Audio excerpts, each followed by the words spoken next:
हरे कृष्णा, राधे राधे दोस्तों। आप सभी को सोमवती अमावस्या की हार्दिक शुभकामनाएं। आप सभी का दिन शुभ और मंगलमय हो। आप सभी पर विष्णु भगवान की कृपा सदैव बनी रहे। आज के इस वीडियो में हम लोग सुनेंगे सोमवती अमावस्या की व्रत कथा। आपसे अनुरोध है कि कथा को पूरा अवश्य सुनिएगा। यदि आपने अभी तक चैनल को सब्सक्राइब नहीं किया है तो कृपया चैनल को सब्सक्राइब कर लीजिएगा, ताकि आपको हमारे चैनल पर आने वाले हर व्रत कथाओं की जानकारी मिलती रहे। तो आइए शुभारंभ करते हैं सोमवती अमावस्या की व्रत कथा। सोमवती अमावस्या के दिन भगवान शिव की उपासना की जाती है। ऐसी मान्यता है कि जो व्यक्ति सोमवती अमावस्या की व्रत करता है उसकी सभी मनोकामनाएं पूरी होती हैं। साथ ही अखंड सौभाग्य की प्राप्ति होती है। इस दिन सोमवती अमावस्या की कथा का पाठ भी जरूर करना चाहिए। सोमवती अमावस्या व्रत कथा के अनुसार एक गरीब ब्राह्मण परिवार था। उस परिवार में पति पत्नी एवं उसकी एक पुत्री भी थी। उनकी पुत्री समय के गुजरने के साथ साथ धीरे धीरे बड़ी होने लगी। उस पुत्री में बढ़ती उम्र के साथ सभी स्त्रियोचित सद्गुणों का विकास हो रहा था। वह कन्या सुंदर, संस्कारवान एवं गुणवान थी, परंतु गरीब होने के कारण उसका विवाह नहीं हो पा रहा था। एक दिन उस ब्राह्मण के घर एक साधु महाराज पधारे। साधु महाराज उस कन्या के सेवा भाव से अत्यधिक प्रसन्न हुए। कन्या को लंबी आयु का आशीर्वाद देते हुए साधु ने कहा कि इस कन्या के हाथ में विवाह योग्य रेखा नहीं है। तब ब्राह्मण दंपत्ति ने साधु से इसका उपाय पूछा। कन्या ऐसा क्या करे कि उसके हाथों में विवाह योग्य रेखा बन जाए। साधु महाराज ने कुछ देर विचार करने के पश्चात अपनी अंतर्दृष्टि में ध्यान करके बताया कि कुछ ही दूरी पर एक गांव में सोना नाम की एक धोबिन महिला अपने बेटे और बहू के साथ रहती है, जो बहुत ही आचार विचार एवं संस्कार संपन्न तथा पति परायण है। यदि यह सुकन्या उस धोबिन की सेवा करे और वह महिला इसकी शादी में अपने मांग का सिंदूर लगा दे तथा उसके बाद इस कन्या का विवाह हो जाएगा, तो इस कन्या का वैधव्य योग मिट सकता है। साधु ने यह भी बताया कि वह महिला कहीं बाहर आती जाती नहीं है।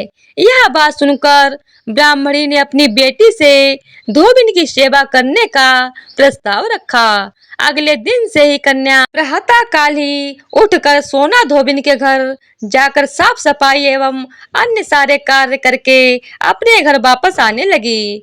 एक दिन सोना धोबिन अपनी बहू से पूछती है कि तुम तो सुबह ही उठकर सारे काम कर लेती हो और पता भी नहीं चलता।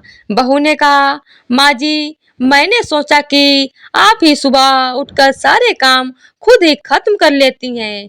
मैं तो देर से उठती हूँ। यह सब जानकर दोनों सास बहू घर की निगरानी करने लगी कि कौन है जो सुबह ही घर का सारा काम करके चला जाता है। कई दिनों के बाद सोना धोबिन ने देखा कि एक कन्या मुंह ढके अंधेरे में घर में आती है और सारे काम करने के बाद चली जाती है। जब वह जाने लगी तो सोना धोबिन उसके पैरों पर गिर पड़ी। पूछने लगी कि आप कौन हैं और इस तरह छुपकर मेरे घर की चाकरी क्यों करती हैं। तब कन्या ने साधु द्वारा कही गई सारी बात बताई। सोना धोबिन पति परायण थी, अतः उसमें तेज था। वह तैयार हो गई। सोना धोबिन के पति थोड़ा अस्वस्थ थे। उसने अपनी बहू से अपने आने तक घर पर ही रहने को कहा। सोना धोबिन ने जैसे ही अपने मांग का सिंदूर उस कन्या की मांग में लगाया, सोना धोबिन का पति मर गया। उसे इस बात का पता चल गया। वह घर से निराजल ही चली थी। यह सोचकर कि रास्ते में कहीं पीपल का पेड़ मिलेगा तो उसे भंवरी देकर और उसकी परिक्रमा करके ही जल ग्रहण करेगी। उस दिन सोमवती अमावस्या थी। ब्राह्मण के घर मिले पुए पकवान की जगह उसने ईंट के टुकड़ों से 108 बार भंवरी देकर 108 बार पीपल के पेड़ की परिक्रमा की और उसके बाद जल ग्रहण किया। ऐसा करते ही उसके पति के मृत शरीर में जान वापस आ गई। धोबिन का पति फिर से जीवित हो उठा। हे अमावस्या माता, जैसा आपने साहूकार की बेटी को सुहाग दिया वैसे ही हम सबको देना। तो आइए अब सुनते हैं अमावस्या व्रत की दूसरी कथा। पौराणिक कथा के अनुसार एक गांव में सास और बहू अकेले रहते थे और उनका बेटा विदेश में कमाने के लिए गया हुआ था। सास और बहू बहुत प्रेम से रहते थे। दोनों एक दूसरे की देखभाल भी करते थे। एक दिन बहू ने खाना नहीं खाया। तब सास बहू से पूछने लगी कि बेटा, आज तुमने खाना क्यों नहीं खाया? तब बहू कहने लगी, सासू माँ, आज मेरा अमावस माता का व्रत है, इसीलिए मैंने खाना नहीं खाया है। तब सास ने कहा, बहू, यह व्रत क्या होता है और इस व्रत को करने से क्या फल मिलता है, मुझे भी समझाओ। तब बहू कहने लगी, सासू माँ, अमावस माता का व्रत करने से बहुत पुण्य मिलता है। घर में अन्न धन भरा रहता है, सुख शांति बनी रहती है और अटल सुहाग मिलता है तथा पुत्र की प्राप्ति होती है। इसी तरह से 3 पनौती अमावस माता का व्रत भी रखा जाता है। इस व्रत में हर वर्ष अलग अलग खाना खाया जाता है और विष्णु भगवान के मंदिर में चढ़ावा चढ़ाया जाता है या फिर किसी ब्राह्मण को दान दक्षिणा दी जाती है।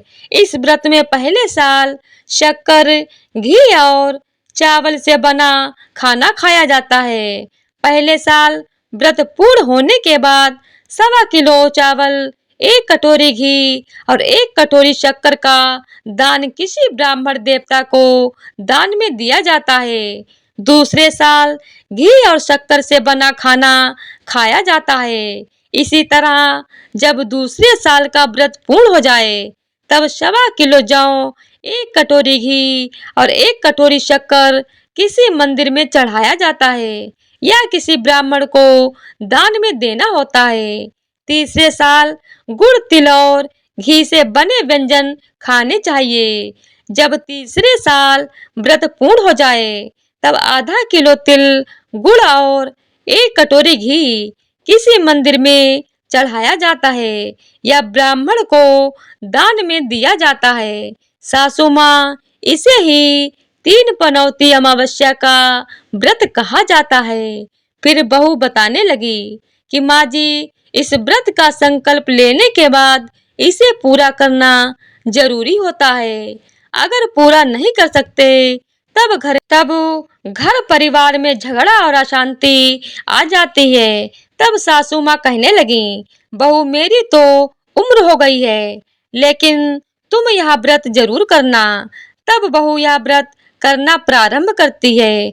एक दिन बहू ने किसी के कहने पर गेहूं से बनी रोटी खा ली और अमावस माता इस बात से नाराज हो गईं। जो सास और बहू कभी बहुत प्रेम से रहा करते थे, अब उन दोनों में झगड़े होने लगे। सभी गांव वाले भी हैरान हो गए कि इनके घर में यह सब क्या हो रहा है। सास अपनी बहू को कहने लगी, जब से तुम हमारे घर में बहू बनकर आई हो, तब से हमारे घर की लक्ष्मी चली गई है। तुम हमारे लिए बिल्कुल शुभ नहीं हो। तब बहू ने कहा, माँ जी, आपके घर की लक्ष्मी चली गई है तो मुझे बताओ कि कहाँ मिलेगी, मैं लक्ष्मी को लेकर आऊंगी। तब सासू माँ कहने लगी, बहू, लक्ष्मी तुम्हें समुद्र के बीच में भगवान विष्णु के पैर दबाते हुए मिलेंगी।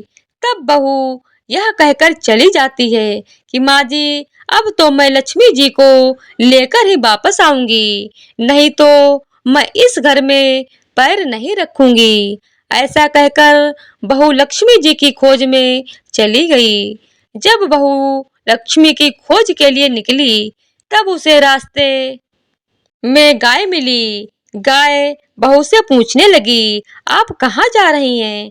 तब बहू कहने लगी, हे गाय माता, मेरी सास कहती है कि मेरे आने से उनके घर में अन्न धन की कमी हो गई है और उनके घर की लक्ष्मी चली गई है, तो मैं लक्ष्मी जी को लेने जा रही हूँ।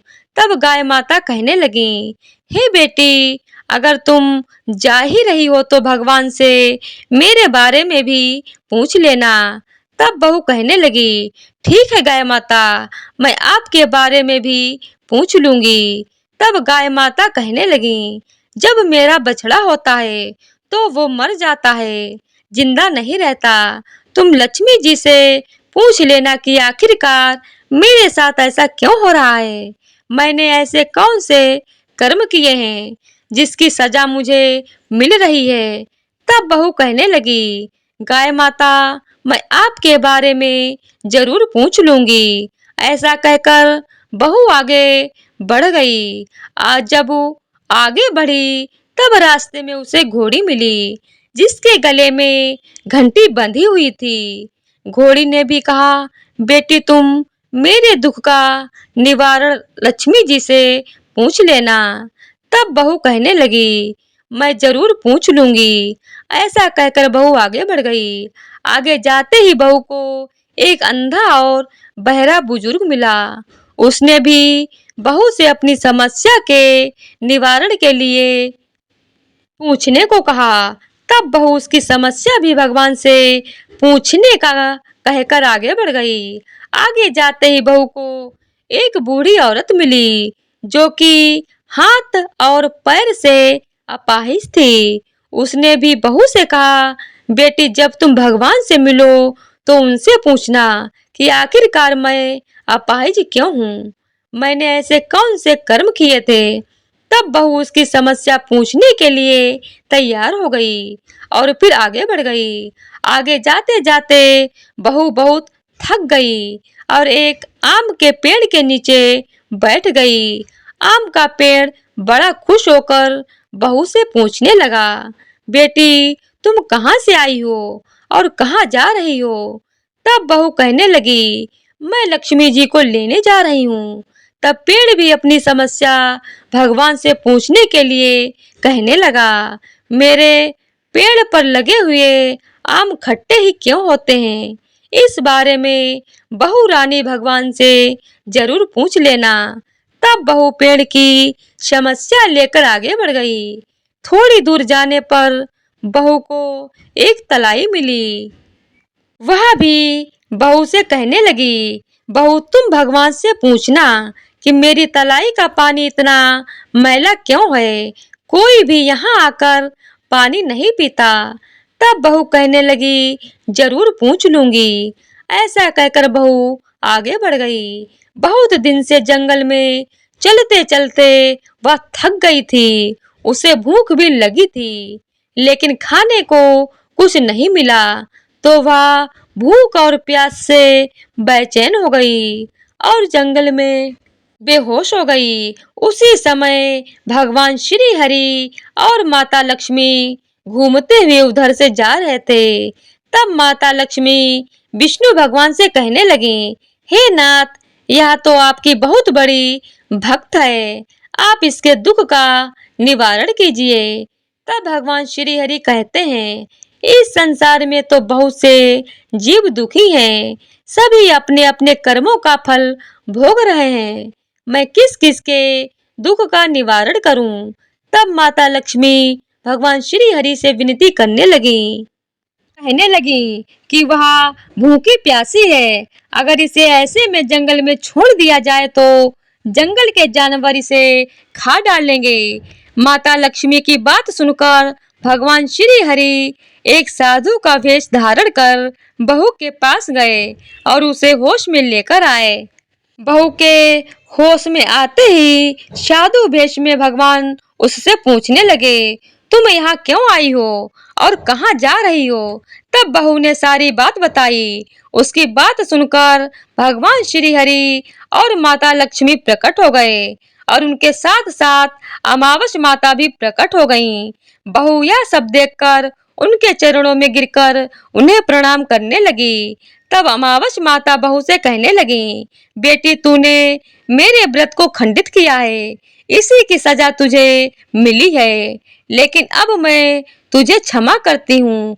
अब तुम घर को जाओ, तुम्हारा घर अन्न और धन से भर जाएगा। तुम्हारा घर सुंदर महल में बदल जाएगा और तुम्हारी सभी मनोकामनाएं भी पूर्ण हो जाएंगी। यह सब होने के पश्चात बहू ने रास्ते में जो जो भी मिला था उन सभी के दुखों का निवारण करने के लिए विनती की।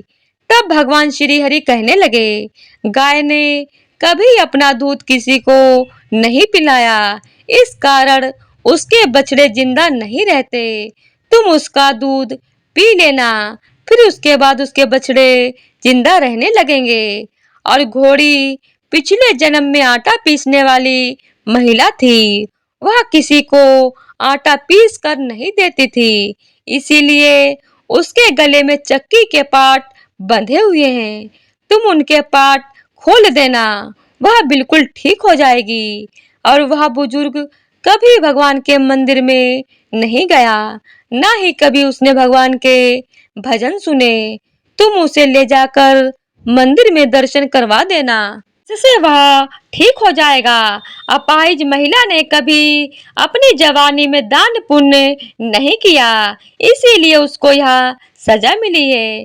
तुम उससे कुछ भी दान करवा देना तो उसकी विकलांगता दूर हो जाएगी।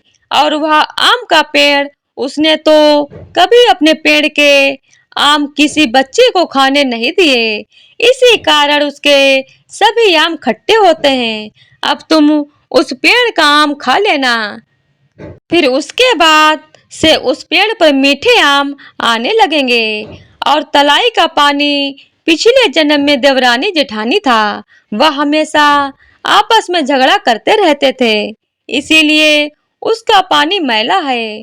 तुम उसका पानी पी लेना तो वह तलाई शुद्ध हो जाएगी, फिर लोग वहां आकर पानी पीने लगेंगे। इस प्रकार बहू ने भगवान श्री हरि, माता लक्ष्मी और अमावस माता को प्रणाम किया, उन्हें धन्यवाद किया और अपने घर लौटने के लिए तैयार हो गई। रास्ते में उसे जो जो भी मिला उनकी सभी समस्या भगवान के कहे अनुसार वह दूर करती चली गई। सभी ने उसे भर भर कर आशीर्वाद दिया। घर पहुंचते ही उसका टूटा फूटा घर एक सुंदर महल में बदल गया। उसके घर में अन्न और धन के भंडार भर गए। अब उस बहू ने सासू माँ से कहा, सासू माँ, आपने तो सच में कहा था कि मैं आपके लिए शुभ नहीं हूँ। मेरे जाने से ही आपके घर में लक्ष्मी आई है। अब आप यहाँ रहें, मैं मरने जा रही हूँ। तब सास ने कहा, बेटी, यह सब तुम्हारे अमावस माता के व्रत करने का फल ही हमें मिला है। तुम यहीं पर रहो, अब तुम यहाँ से कहीं नहीं जाओगी। इस प्रकार सास और बहू खुशी खुशी रहने लगे। और फिर एक दिन सास का बेटा भी विदेश से वापस लौट आया। घर में जब उसने खूब धन दौलत और धन के भंडार देखे, तब उसकी माँ ने सारी बात अपने बेटे को बता दी। इस प्रकार वह लोग खुशी खुशी रहने लगे और तीनों मिलकर अमावस माता के व्रत रखने लगे। तो प्रेम से बोलिए, अमावस माता की जय हो, अमावस माता की जय हो। अमावस माता इस कथा को कहने, सुनने और हुंकार भरने वाले सभी भक्तों के घर में धन धान्य के भंडार भरना, सभी की रक्षा करना। तो इसी तरह से सोमवती अमावस्या की व्रत कथा पूर्ण होती है। तो प्रेम से बोलिए, अमावस्या माता की जय हो। तो आज की वीडियो अगर आप लोगों को पसंद आई हो तो वीडियो को लाइक, शेयर और चैनल को सब्सक्राइब कर दीजिएगा। धन्यवाद।